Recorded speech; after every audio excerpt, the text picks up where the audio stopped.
Hola, buenos días. Antes que nada, dar las gracias por haberme invitado, por haberme invitado a este Congreso de Museos, Arte y Educación desde el otro lado del Atlántico y desde Galicia, desde donde estamos casi de vacaciones. Bueno, espero que mi charla os pueda aportar algo que pueda ser interesante para el Congreso. Dividiré mi charla en tres partes. Fundamentalmente me gustaría hablar un poco de de las bases teóricas en las que hacemos nuestros fundamentos sobre los cambios que nos gustaría hacer y que deseamos hacer en los museos, en la cultura y en el arte en general al introducir la perspectiva de género, la perspectiva feminista. En una segunda parte contaremos un poco las metodologías que hemos ido añadiendo para deconstruir el pensamiento hegemónico, ese pensamiento de la civilización y del conocimiento occidental que ha excluido a las mujeres, pero no solo, a muchos otros grupos. Y en una tercera parte haré un pequeño repaso de los proyectos que hemos ido llevando a cabo, primero desde el Instituto de Investigaciones Feministas de la Universidad Complutense de Madrid, el cual lo iniciamos cuando yo era directora de ese instituto entre 2007 y 2011. Más tarde también desde el Grupo de Investigación Aplicaciones del Arte en la Inclusión Social de la Facultad de Educación de la misma universidad, pero también desde la Asociación Mujeres en las Artes Visuales, MAP, de la que yo fui presidenta entre 2012 y 2017. Bueno, he titulado mi ponencia o mi pequeña conferencia "Las mujeres cambian los museos". Y me gustaría que este título no solamente fuera el título de mi conferencia, sino, digamos, la frase que nos pueda animar a partir de este congreso a pensar que cuando las mujeres introducimos nuestra perspectiva, que es una perspectiva periférica con respecto al pensamiento occidental, cuando abrimos el pensamiento hegemónico que señala al sujeto masculino occidental de clase media, blanca, como el único sujeto de la historia y como el único sujeto del arte, cuando digo las mujeres abrimos esa perspectiva y vemos que ese sujeto es un sujeto falso, es un sujeto que está marcado por una cultura determinada, por un origen determinado y por un género determinado, lo que estamos es haciendo hueco y abriendo ese pensamiento a otras culturas y a otras perspectivas y a otras clases sociales y a otros modos de pensar. Es decir, que cuando las mujeres entramos en los museos, las mujeres cambiamos los museos y los museos se convierten en otra cosa que es más democrática, que es más abierta y que está más cercana a la justicia social. Es decir, que de alguna forma el feminismo lo que supone no es simplemente añadir mujeres a la historia, añadir mujeres a la ciencia, añadir mujeres al arte o añadir mujeres a la cultura en general o a la política, sino lo que supone es una reestructuración cognitiva, porque lo que hace es deconstruir la epistemología del conocimiento a través de algunos de los aspectos que vamos a ver a continuación, y también supone una reestructuración vincular, es decir, otro modo de relacionarnos con el mundo y otro modo de relacionarnos con la sociedad. A partir de ello, a partir de estas premisas, lo que he señalado aquí son varios autores y autoras que me parecen fundamentales. Algunas de ellas son Nancy Fraser, con el concepto de justicia social. Ella es una socióloga que trabaja tres conceptos que vamos a ver ahora, que son la redistribución, la representación y el reconocimiento, que tienen y están atravesados por el género y la raza. Sandra Harding, que es una de las metodólogas del feminismo en ciencias sociales y que acuña el término de privilegio epistémico, junto con Donna Haraway, que acuña el término de conocimiento situado. Estas tres mujeres me parecen claves para entender exactamente qué introduce y qué cambios propone el feminismo, la mirada de las mujeres a las ciencias sociales y a la cultura en concreto, y al arte y a los museos. Y luego hay tres autores que me parecen también muy importantes, que son Maxine Greene, que es una teórica que trabaja el concepto de imaginación y que es fundamental para el cambio social y para la posible construcción de un relato emancipatorio. John Dewey, que es un clásico y que trabaja el arte como experiencia, y en ese sentido me parece importante señalar que uno de los cambios que tienen que hacer los museos del arte o artísticos es trabajar el giro desde el paradigma estético al paradigma antropológico, es decir, los objetos no están en los museos única y exclusivamente por ser bellos, sino porque son el resultado de la experiencia humana, y desde este punto de vista tienen un componente educativo y social fundamental, si es que los museos quieren ser museos educativos y museos sociales.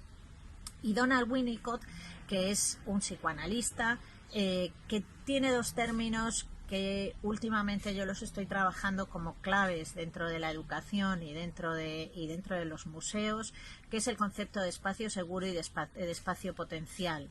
Donald Winnicott es muy conocido justamente por ese trabajo del objeto transicional, que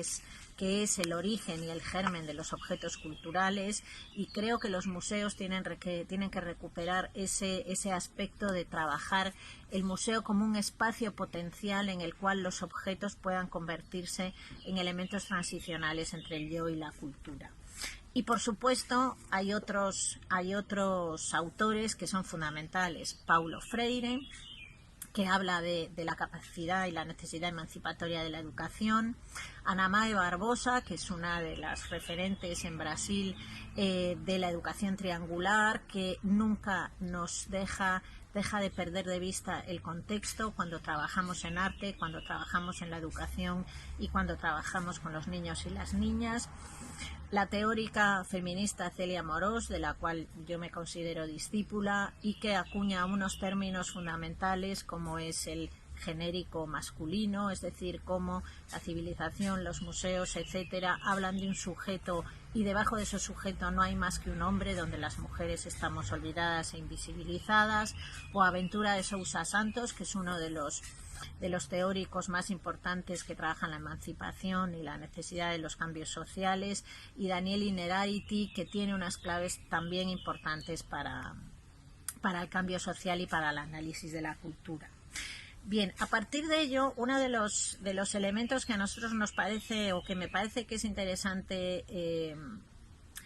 que reflexionemos, son los acuñados por Nancy Fraser, como decía hace un momento, y que tienen que ver con la redistribución, la representación y el reconocimiento. ¿A qué se refiere Nancy Fraser cuando habla de redistribución? Pues exactamente a la redistribución y sobre todo a la estructura económica, es decir, cómo está distribuida la riqueza y bajo qué conceptos. Y en ese sentido, si introducimos la variable género, nos damos cuenta que desde los inicios sobre todo del sistema capitalista, hay una división clarísima entre el concepto de producción y el concepto de reproducción, que Karl Marx hace también desde los inicios, y en los que la reproducción no está considerada un bien económico, mientras que la producción sí que lo es. En consecuencia, todo lo que tiene que ver con la reproducción se entiende que no genera ninguna riqueza, mientras todo lo que tiene que ver con la producción genera riqueza. En este momento nos damos cuenta que todos aquellos trabajos que han tenido que ver con el mantenimiento de la vida, con la reproducción y con el cuidado de la vida, no se consideran actividades, o no se han considerado hasta ahora que hemos entrado las mujeres,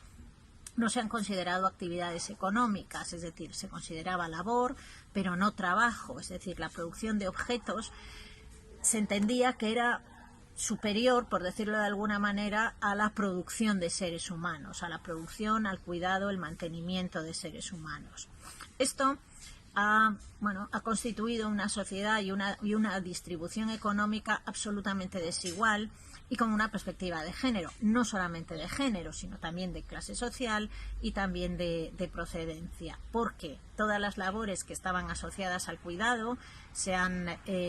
venido a dar naturalmente, entre comillas, en las mujeres o en las clases más desfavorecidas, que recibían menos dinero por esas actividades. Esto ha hecho obviamente una redistribución equívoca y una redistribución absolutamente injusta. Y cuando nosotros hablamos de la distribución de los espacios museográficos, por ejemplo, los espacios de arqueología, nos damos cuenta que los espacios que están relacionados con la destrucción tienen más importancia que los espacios relacionados con el mantenimiento de la vida. Es decir, todos aquellos espacios que tienen que ver con las puntas de flecha, con las puntas de sílex, etcétera, se les ha dado más importancia que aquellos objetos que tenían que ver con el cuidado, con el mantenimiento o con la reproducción de la vida. Cuando nosotros planteamos un museo, tenemos que tener en cuenta estas cosas, es decir, qué importancia le damos a determinadas actividades del ser humano, aquellas actividades que tienen que ver con la producción o aquellas actividades que tienen que ver con la reproducción, cuáles nos han proporcionado mayor huella de civilización, aquellas que están relacionadas con la producción, aquellas que están relacionadas con el cuidado y el mantenimiento de la vida, o aquellas que están relacionadas con la destrucción de la vida. En muchos de los museos que inundan nuestros países, lo que nos encontramos es que muchas de las imágenes, de los objetos, etcétera, no están relacionados tanto con el cuidado, sino con la destrucción de la vida. Y eso tiene una consecuencia educativa en los niños y las niñas que entran en los museos y en el valor que le damos a las actividades de la vida. Eso, por un lado, en relación con la redistribución, con el trabajo, con el cuidado y con las actividades humanas.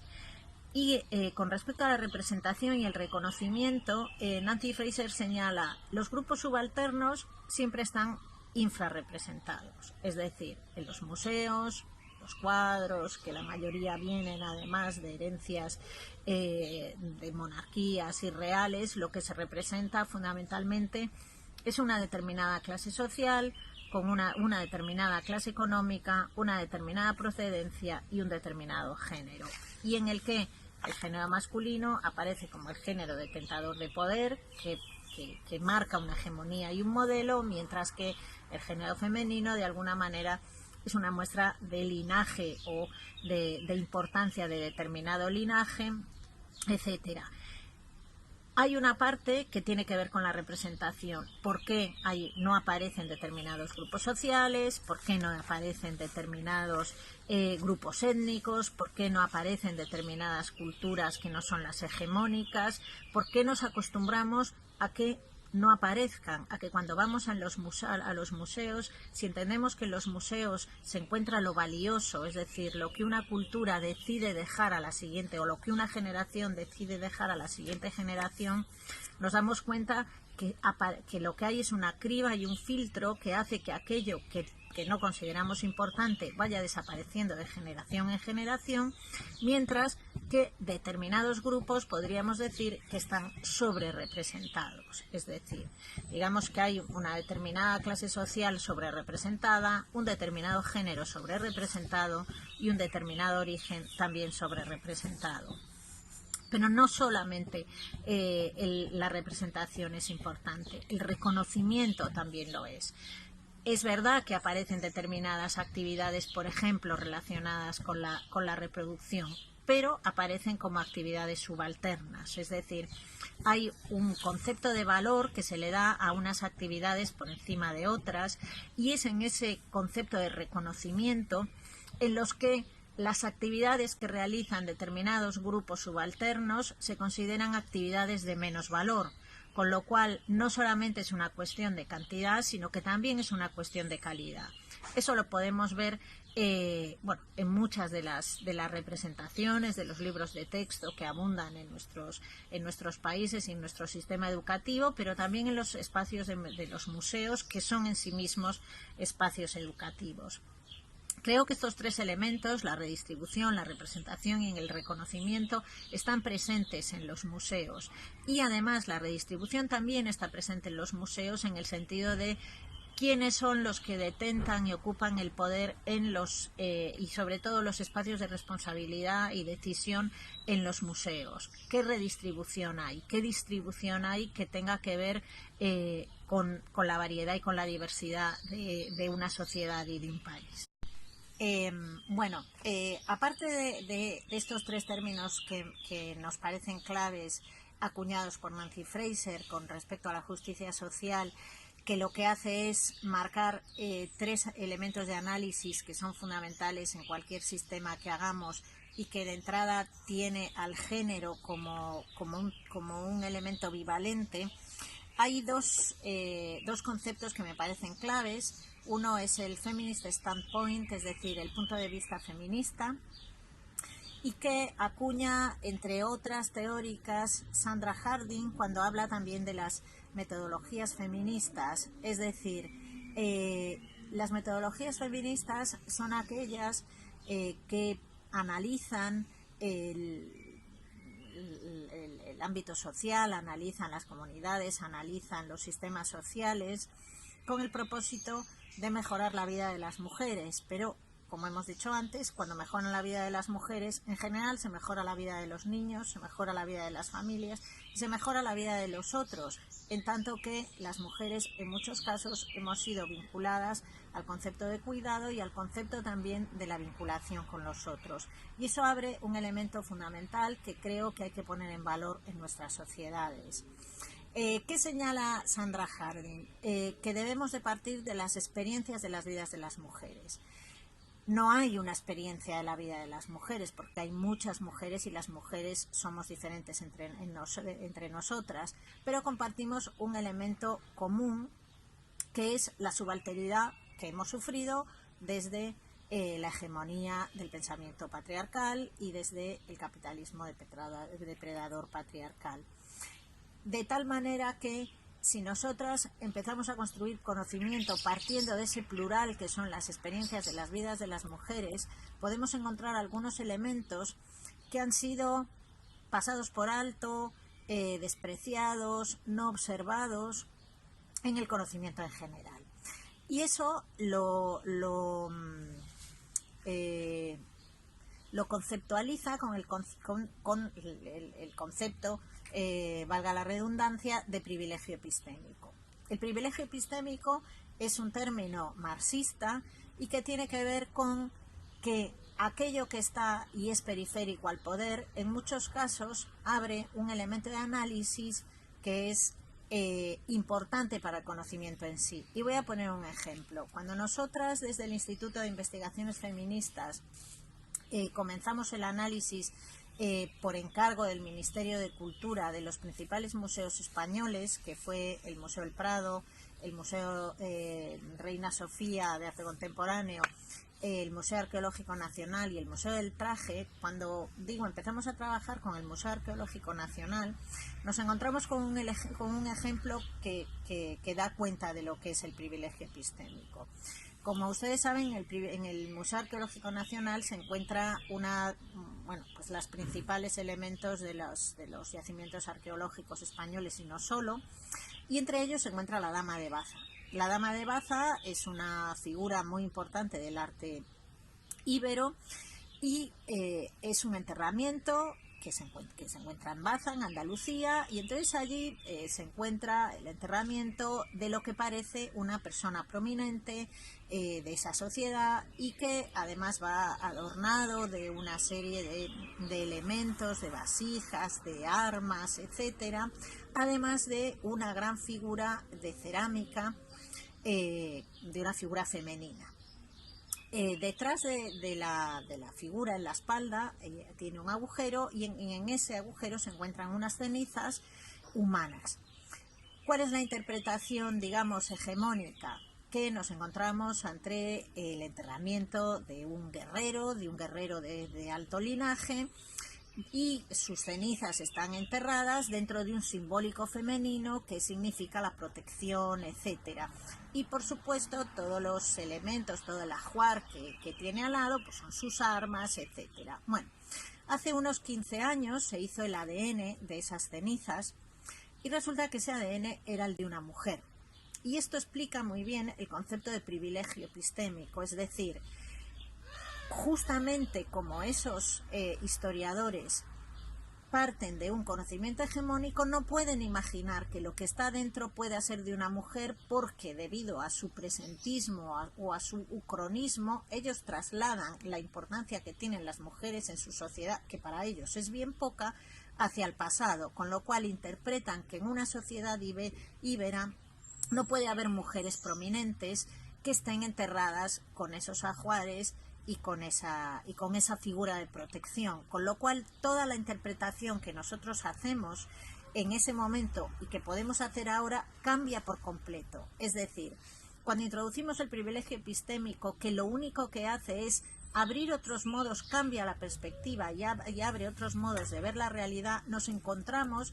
con que en muchos casos lo que se cometen son errores epistemológicos, como en este caso, es decir, puede ser una guerrera, puede que no, desde luego no era un hombre y era una mujer, y de hecho la pieza ante la que nos encontramos incluso puede ser un retrato y no simplemente una figura simbólica de protección. Fíjense que lo que yo pretendo decir cuando nosotros introducimos la perspectiva feminista, no solamente estamos incluyendo a las mujeres, sino que además estamos incluyendo mayor veracidad en muchos casos en la interpretación de los hechos. Y otro elemento que también me parece importante y que tiene que ver con el privilegio epistémico es el conocimiento situado que acuña Donna Haraway. Donna Haraway señala que no hay un conocimiento neutro, como hemos podido comprobar con este ejemplo, sino que el conocimiento siempre está vinculado a la biografía de la persona que conoce, a los objetivos que quiere conocer, a las emociones que pasan por esa persona o por ese grupo de personas que quiere conocer. Por lo tanto, el conocimiento siempre está situado en el sujeto que quiere conocer, en su cuerpo, como señala Sheila Benjavid también en el conocimiento corporeizado, y en ese sentido el pensamiento neutro no existe y como mucho puede haber un diálogo entre conocimientos situados. Es decir, que dentro de esa subjetividad del conocimiento y que parte también del construccionismo y del constructivismo social, nosotros podemos interpretar la realidad, pero siempre es una interpretación que no es universal y que no es eterna, sino que es siempre provisional y que lo que podemos construir es una especie de consenso, ¿no? O un universalismo interactivo que señala también Celia Amorós. En ese sentido, fíjense que ya trabajamos con varios elementos que son fundamentales para comenzar a deconstruir todo ese corpus que es el fundamento de los museos y que es el fundamento de la cultura.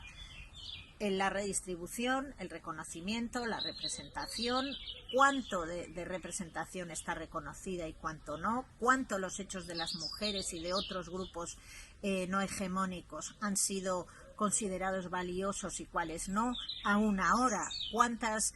artículos científicos citan a mujeres y no los citan, qué legitiman a unos y qué legitiman a otros. Y por otro lado, el concepto de privilegio epistémico que nos resulta de una relevancia fundamental cuando hacemos los análisis y el concepto de conocimiento situado. A partir de estos elementos y de algunos más que tienen que ver sobre todo con la educación, quisiera detenerme en el concepto de el arte como experiencia que John Dewey señaló hace más de 100 años dentro de esa corriente pragmatista y que lo que nosotros proponemos es un giro desde esa justificación que tiene que ver con lo estético hacia lo antropológico, que también lo decía Hans Belting, ¿no? Busquemos un giro que vaya a analizar y a ver los objetos como resultado de las experiencias humanas y no simplemente y no solo como algo estético, como algo bello. Por supuesto que nos interesa la estética, pero lo que nos interesa sobre todo dentro del ámbito social y dentro del ámbito educativo, por lo que llevamos a nuestras niñas y a nuestros niños a los museos, es para que vean cómo esos objetos son también dentro de ese triángulo que señala Ana Barbosa, el resultado de un contexto, el resultado de una opción de la persona o las personas que lo han hecho,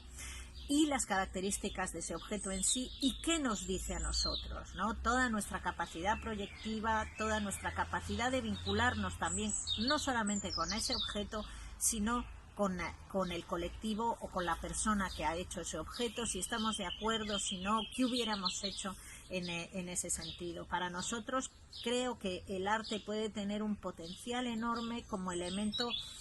de reflexión, de análisis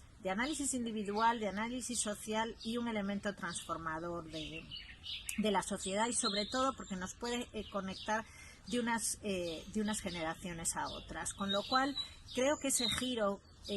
es necesario hacerlo, ese giro que no valore los objetos solo por sus características estéticas, que además esas características estéticas siempre dependen de un canon, y ese canon también depende de una generación que señala con qué canon trabajamos. Otra feminista, Amelia Valcárcel, señalaba que cada generación tiene el derecho a señalar cuál es su canon, qué tipo de obras nos parecen más interesantes que otras, por qué unos géneros artísticos sino otros, por qué no unas formas sino otras. Todo eso creo que tiene que ponerse en cuestión y puede ser discutido y puede ser revisado. Y por otro lado, otro elemento que también nos parece fundamental es el concepto de imaginación, que ha trabajado mucha gente, pero que Maxine Greene trabaja muy bien desde la educación y tiene que ver con la capacidad liberadora y con la capacidad transformadora. El concepto de imaginación lo trabaja el Círculo de Frankfurt, lo trabaja Herbert Marcuse. La capacidad de poder hacer relato tiene que ver con la capacidad de poder imaginar un mundo mejor para los que están. Creo que también el arte, también las imágenes que nos interpelan en el museo, nos pueden abrir puertas sobre cómo imaginar un futuro que pueda ser, o un presente que pueda ser distinto. Y por último, y ya terminaría la parte que tiene que ver con los conceptos, quisiera trabajar con dos elementos que pueden ser novedosos y que me parece que tienen un gran potencial dentro de los museos, y es el concepto del museo como espacio potencial, que Donald Winnicott maneja. Winnicott, como señalaba al principio, es un psicoanalista que trabaja sobre todo con los niños pequeños, trabaja sobre las primeras relaciones del niño con el mundo, de la niña con el mundo, y que tienen que ver con ese espacio transicional que parte de ese espacio primero que se funda en la relación madre-hijo o padre-hijo, y que tiene que ver con el espacio de apego, con el espacio de acogida, y que poco a poco se va abriendo al mundo de una manera acompañada. Nosotros en los espacios arteterapéuticos y también en los espacios de psicoterapia lo que intentamos hacer es renovar ese espacio de confianza, ese espacio de seguridad que genera libertad y que es el que permite que las personas se atrevan a crear, dentro de esa seguridad que le permite el no verse juzgadas, el no verse observadas, y en el que se pueda producir un proceso de desidentificación que les permita inventarse de nuevo y pensar en futuros posibles. Y en ese sentido el museo y el trabajo que la educación puede hacer en los museos es renovar justamente ese espacio de seguridad que genera libertad ante unas imágenes que pueden ser elementos vinculares, que puedan promover un cambio, una transformación o un pequeño germen en ese cambio y transformación. Que de espacios que de alguna forma puedan ser espacios de poder, puedan convertirse en todo lo contrario, puedan convertirse en espacios emancipadores.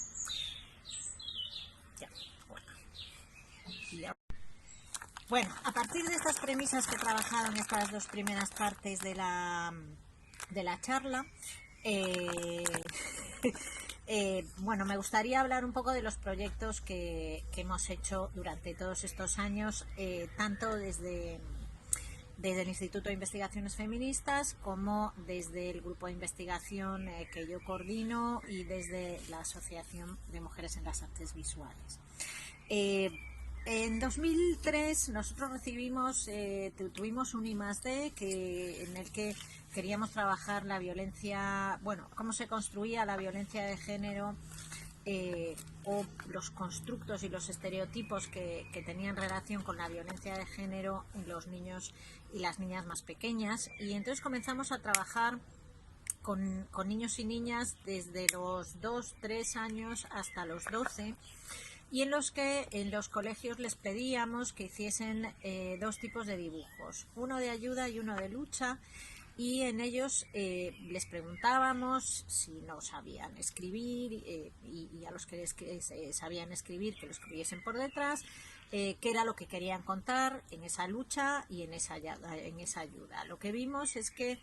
desde muy pequeños la mayoría de niños y niñas asocian el concepto de violencia con lo masculino, lo cual nos sobrecogió bastante. Y es decir, que tanto niñas como niños, cuando tenían que hacer una imagen que tenía que ver con lucha, los actores que aparecían, fuesen príncipes, fuesen guerreros, fuesen militares, fuesen callejeros, eran hombres, eran o bien niños o adolescentes o señores, independientemente de quién lo dibujase, fuesen los niños o las niñas, y que las figuras femeninas que aparecían eran o bien figuras de transacción, es decir, devuélveme, no, la princesa es mía, etcétera, etcétera, o bien eran las que jaleaban, digamos, a los que ejercían ese acto de violencia. Eso nos sobrecogió, es decir, de alguna manera la socialización de niños y niñas está constituida desde los primeros años, y se asocia la violencia a lo masculino, lo cual es bastante preocupante tanto para las mujeres como para los hombres, y en la construcción de esa masculinidad unida a la violencia, a saltarse las normas, etcétera, etcétera. Y por otro lado, muchas de las causas de que se generase esa violencia tenía que ver con la propiedad privada, es decir, que los objetos estaban por encima de las personas, lo cual de alguna manera también nos daba una idea de cómo se construyen los valores en la sociedad en la que vivimos, es decir, que más allá de lo que nosotras íbamos a buscar, es decir, cómo se construía esa violencia, desde la perspectiva de género nos encontramos con muchas más cosas que tenían que ver con la propiedad privada, que tenían que ver y además con una violencia que se veía como algo divertido, es decir, la mayoría de niños y niñas veían en la violencia algo divertido, y además dentro de sus dibujos eran bastante más interesantes desde el punto de vista estético los dibujos relacionados con la violencia que los dibujos relacionados con la ayuda. De hecho, muchos niños, a pesar de que entre los 2 y los 12 años estaban siendo ayudados constantemente, en muchos casos no sabían qué dibujar, no se les ocurría nada. Y mientras que en los dibujos que tenían que ver con la violencia, pues la parafernalia y playa de armas, tanques, etcétera, asociados a la violencia era muchísimo más grande. Y además, como además nosotras estábamos en el momento en el que esos dibujos se realizaban, ellos disfrutaban dibujando la violencia. Es decir, nos llamó la atención cómo, si bien continuamente los mayores y la sociedad tiene un discurso en contra de la violencia, luego hay toda una serie de medios de comunicación, cuentos infantiles, etcétera, etcétera, cuyo mensaje es exactamente al revés, es decir, la violencia es algo divertido, que primero aparecen los cuentos, luego aparecen los cómics, luego aparecen los superhéroes y luego aparece en todas las películas y las multinacionales de la animación. Es decir, todo eso nos dio unos resultados que nos hizo preocuparnos ya no solamente de la visión de género de la violencia, sino de una sociedad un poco contradictoria en relación con esa violencia. Por un lado, no lleva a los niños a los museos a ver imágenes de guerra porque les parece tremendo, pero luego los niños están continuamente en los videojuegos disfrutando de la violencia. Para intentar paliar de algo que sigue siendo bastante grave, nosotros lo que decidimos es que esa investigación no nos podía llevar solamente a esas conclusiones, sino a aportar algo a los colegios que les pudiese dar, unas estrategias de cambio y mejora. Y a partir de esas estrategias de cambio y mejora hicimos 21 guías, que esta fue la primera, y que se llama Posibilidades de ser a través del arte. ¿En qué consisten estas guías? Consisten en que nosotros vamos a los colegios, acuñamos el término, como decía antes, de conocimiento situado de Donna Haraway, pero lo pasamos a las biografías, y trabajamos con artistas para los cuales el proyecto artístico ha supuesto o un acto de conocimiento, o un acto de reflexión, o un acto de expresión, de transformación o de vínculo. Es decir, que el proyecto artístico para esos artistas con los que vamos a trabajar en los centros educativos, el arte ha supuesto un proyecto de vida, y en ese sentido entroncamos también con toda la filosofía de Sartre y de Simone de Beauvoir, por la cual el ser humano debe construir un proyecto de vida dentro de su contexto y sus características, pero tiene de alguna manera la obligación de construir su propio proyecto de vida emancipatorio, y el proyecto artístico puede ser un elemento paralelo que les ayude a construir ese proyecto, primero artístico y luego de vida. Con lo cual empezamos a trabajar con biografías que le llamamos biografías situadas, en los que siempre había una mujer artista y de vez en cuando algún hombre artista, pero que pudiésemos subvertir esos estereotipos que unían, como ellos habían dibujado, a las mujeres con los elementos más pasivos, con los elementos más de dependencia, y en el que aquellas mujeres artistas podían enseñarle a través de los tiempos, porque empezamos con artistas del siglo XII como la monja Hildegarda de Bingen o Ende, que es la primera pintora española,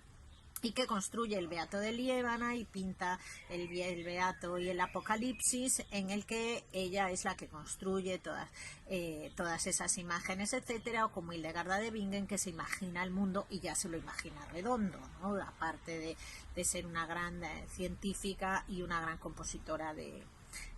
música. A partir de ahí empezamos a trabajar siempre desde esos 4 elementos: el arte como conocimiento, el arte como expresión, el arte como vínculo y el arte como transformación, incluyendo momentos de las vidas de los artistas que nos podían parecer interesantes. Dentro de esas guías hemos trabajado la guerra y oponerse a la guerra, por ejemplo, con Käthe Kollwitz y Henry Moore, que ambos son de países diferentes, de Inglaterra y Alemania, y los dos se oponen a la guerra. Es decir, de alguna manera lo que le contamos también a las niñas y a los niños es que aunque tu país y tu gobierno tenga una posición política determinada, tú puedes tener otra, como en el caso de Henry Moore o en el caso de Käthe Kollwitz, que se oponen a sus respectivos gobiernos porque no quieren la guerra, ¿no? Y en ese sentido trabajan de manera, digamos, paralela, con distintos elementos estéticos y formales. Bueno,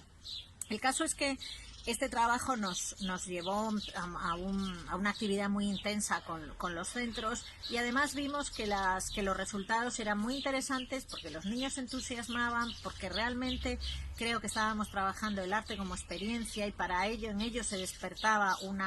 afán por conocer, por ver, por percibir, por comprender y por inventar e imaginar. Y entonces corría el año 2007-2008 y en España se acababa de firmar el gobierno de Rodríguez Zapatero acababa de hacer la ley de igualdad, que es una ley,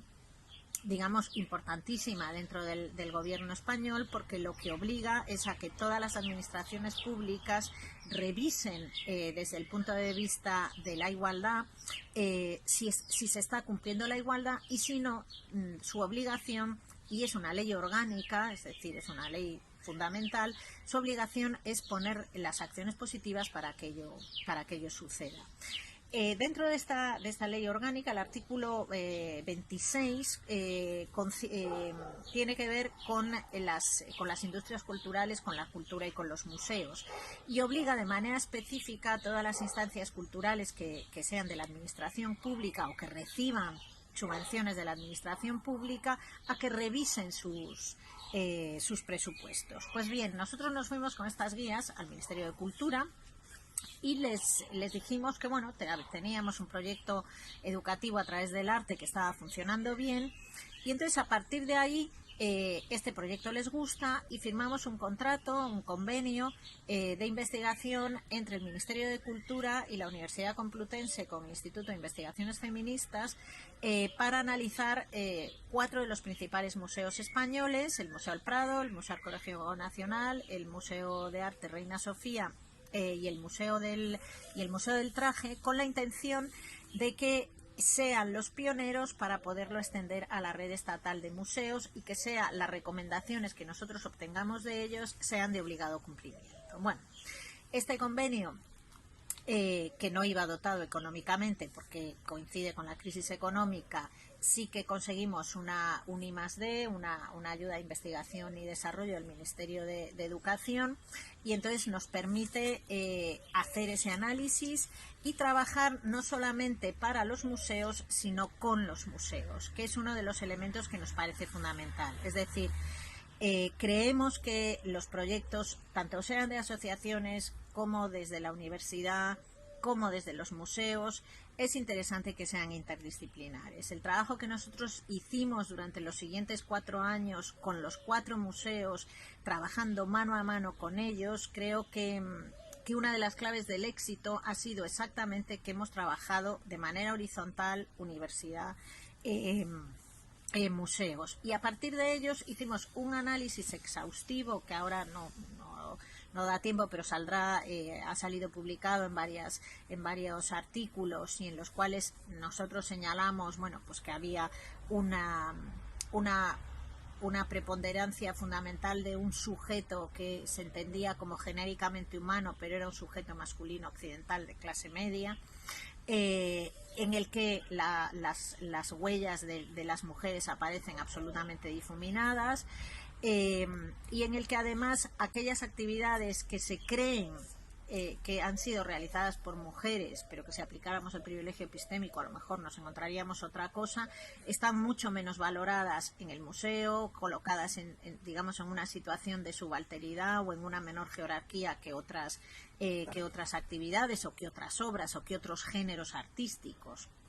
en comparación unos con otros. Y también lo que vimos es que las pocas obras que había realizadas por mujeres en el sistema de catalogación era mucho más pobre, tenía muchísima menos información y estaba mucho más descuidado. Es decir, no solamente si aplicamos los elementos de Nancy Fraser, había mucha menos representación, sino que había muchísimo menos reconocimiento dentro de las obras que habíamos encontrado, y además muchas de las obras realizadas por mujeres se habían atribuido a hombres, como era el caso de Sofonis Banguissola en el Prado y tantos otros. Y además todas esas obras hechas por mujeres estaban en los almacenes, y yo siempre comento un dato, que cuando nosotras le dijimos al personal del museo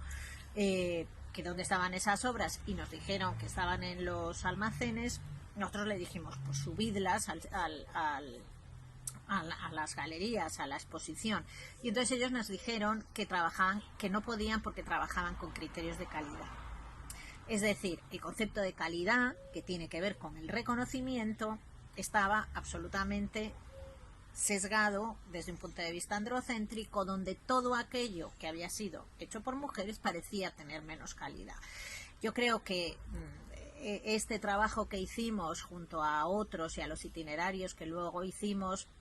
han dado lugar a que, por ejemplo, este año por primera vez se haga una exposición en el Museo del Prado con las obras de Sofonis Banguissola, que por aquel entonces no tenían calidad y estaban en los almacenes, y sin embargo ahora no solamente las han subido, sino que además van a hacer una retrospectiva de Sofonis Banguissola, que fue pintora de la corte de Felipe II. Es decir, que si bien es un trabajo que es muy lento, etcétera, va dando sus frutos, y no solamente va dando sus frutos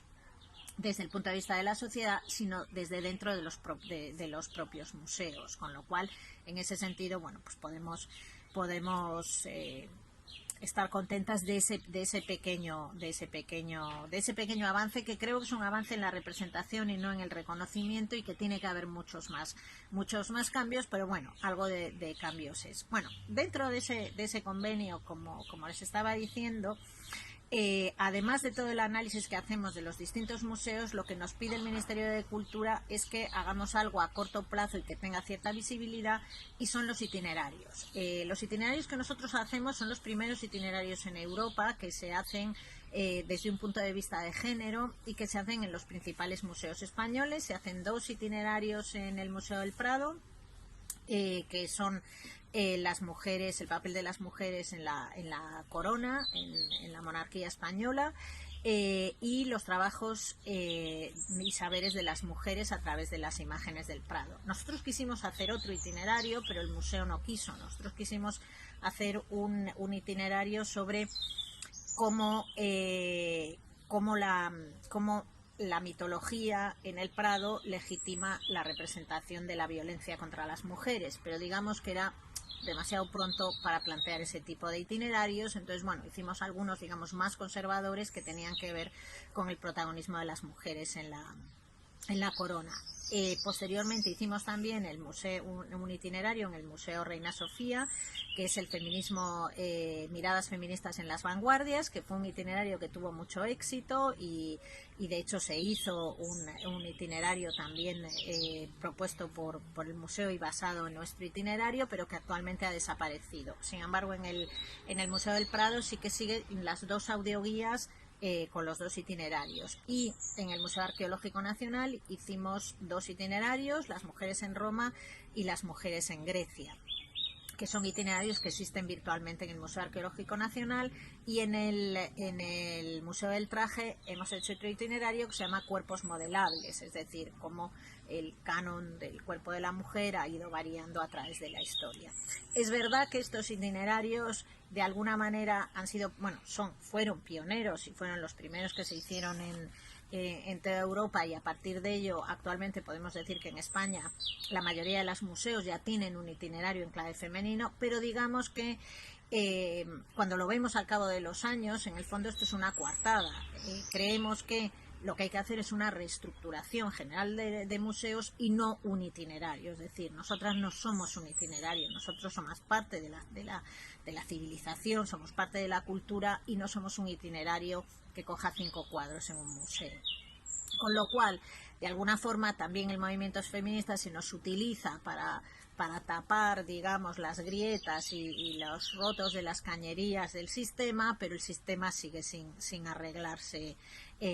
completamente, porque hay que reestructurarlo de muchas formas. Bueno, todos estos itinerarios, si ustedes los quieren ver, están virtualizados en una página que se llama museosenfemenino.es, y ahí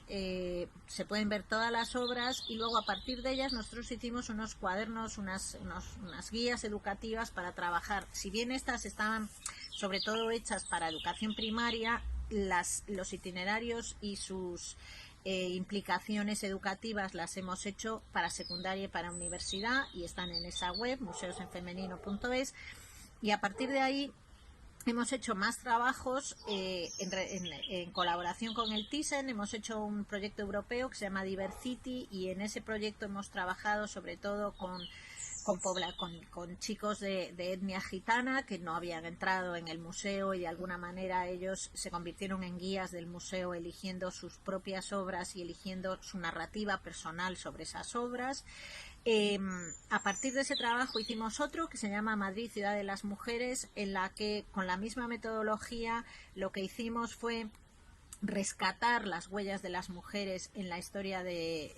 la ciudad de Madrid, señalando cuál había sido el papel de las mujeres en la ciencia, y que no aparecía en ninguna plaza, ni en una calle, ni en una avenida, porque las únicas, en general, figuras femeninas que aparecen en la ciudad de Madrid son de vírgenes y santas, pero no de ninguna mujer real, a excepción de Concepción Arenal, Victoria Kent y alguna más. Y entonces lo que hicimos fue una aplicación que se llama Madrid Ciudad de las Mujeres, Madrid Fem, que puede ser descargada, además está en castellano y en inglés, y nos supuso que nos dieran el primer premio de transferencia de la investigación en ciencias sociales y humanidades. También nos dieron el premio Rosa Regás a materiales educativos con valor coeducativo por la Junta de Andalucía, Y tras este trabajo con el proyecto Diversity, hemos hecho últimamente otro en el que hemos trabajado con la cárcel, con la cárcel de Valdemoro, que es una población masculina, y hemos trabajado con el Museo del Prado la deconstrucción de la masculinidad a través, en su mayoría, de figuras mitológicas, en las que vamos trabajando algunos aspectos de esa masculinidad. Y bueno, yo creo que más o menos seguramente quedarán muchos elementos por ver. Creemos que el trabajo que hay que hacer en los museos es muy amplio y además es muy de fondo. Creo personalmente que la alianza entre universidades, museos y asociaciones es vital, y que el título de la conferencia, Las mujeres cambian los museos, nos puede dar la fuerza y además un elemento estratégico para ver que cuando las mujeres, cuando entramos con una visión, digamos, de inclusión, con una visión de diversidad y con un privilegio epistémico, lo que conseguimos es que los museos se abran no solamente para las mujeres, no solamente para las mujeres de clase media, sino para todos aquellos colectivos que, por ser de otra clase social, por ser de otro origen, por ser de otra cultura, por tener otro color de piel, han sido excluidos sistemáticamente de los museos.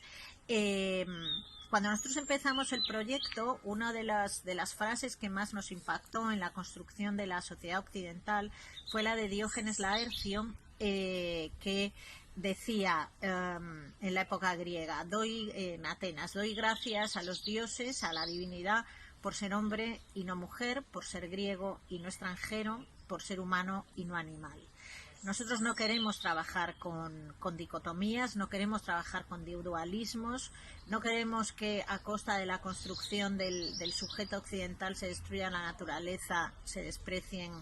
a las personas que vienen de otros países y a las personas de otros géneros, y creemos que el museo puede ser un espacio potencial que genere la transformación social. Muchas gracias.